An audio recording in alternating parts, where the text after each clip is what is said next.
तरी त्या अमोल मिटकर यांनी सदाभाऊ खोत यांच्यावरती टीका केलेली आहे। तर नवनीत राणांच्या सभेच्या बॅनरवर अजित पवारांचा फोटो नव्हता, त्यावर सुद्धा त्यांनी भाष्य केलेलं आहे। देर आहे दुरुस्त आहे असं यावरती मिटकरींनी म्हटलेलं आहे। दरम्यान आमदार मिटकर यांच्याशी संवाद साधलाय जयेश गावंडे यांनी। आपल्यासोबत बोलण्यासाठी राष्ट्रवादीच्या अजित पवार गटाचे आमदार अमोल मिटकरी आहेत। दादा, मला सांगाल, अमरावतीची जी सभा पार पडली त्या सभेमध्ये अजितदादांचा फोटो कुठेही नव्हता, तुम्ही आरोपही केले होते, इशारा पण दिला होता, काय सांगाल?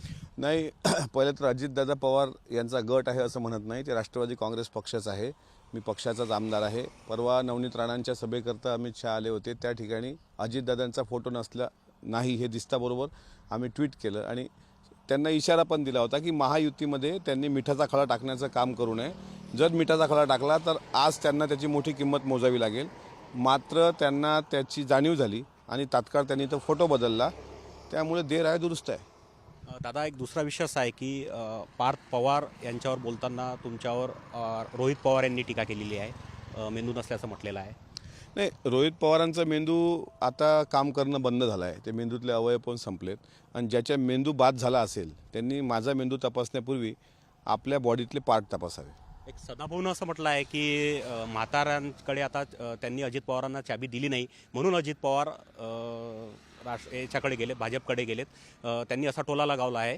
आणि दुसरा विषय असा की त्यांनी असं म्हटलं की यांच्या मागे म्हणजे त्यांनी म्हातारा म्हणून उल्लेख केला आहे शरद पवार। नाही, सदाभाऊ खोतांचा सुरुवातपासून एक स्वभाव आहे की ते अत्यंत वायफळ वळवळ करत असतात। मागेही आम्ही त्यांना सांगितलं की पवारसाहेब तुमच्या बापाच्या वयाचे आहेत, जरी आमच्यात दोन गट पडले असतील तरी साहेब आमच्यासाठी सर्वांसाठी वंदनीय आहेत। त्याच्यामुळे सदाभाऊ खोतांनी महायुतीमध्ये असताना पवारसाहेबांवर बोलताना थोडं भान ठेवून बोलावं। दादा, दुसऱ्या फेजमध्ये लोकसभेची निवडणूक आज पार पडते आहे। प्रकाश आंबेडकरांनी असं म्हटलं आहे की जाहिरातबाजीवर मोठा खर्च जो आहे, प्रचार तोफा एकीकडे थंडावल्या, मात्र जाहिरातबाजीवर मोठा खर्च जो आहे तो भाजपकडनं महायुतीकडनं मोठ्या प्रमाणात झाला होताना दिसत आहे। प्रकाश आंबेडकर साहेबांनी तो आरोप केला आहे, त्याच्यामुळे या प्रश्नाचं उत्तर त्यांनाच विचारावं असं मला वाटतं। आणि शेवटचा प्रश्न दादा, पार्थ पवार यांच्यावर आणखी एक टोला जो आहे तो रोहित पवारांनी लगावला आहे की त्यांनी असं म्हटलं आहे की त्यांना Y+ सुरक्षा नाही, त्यांना मोदीची सुरक्षा द्या असं त्यांनी म्हटलं।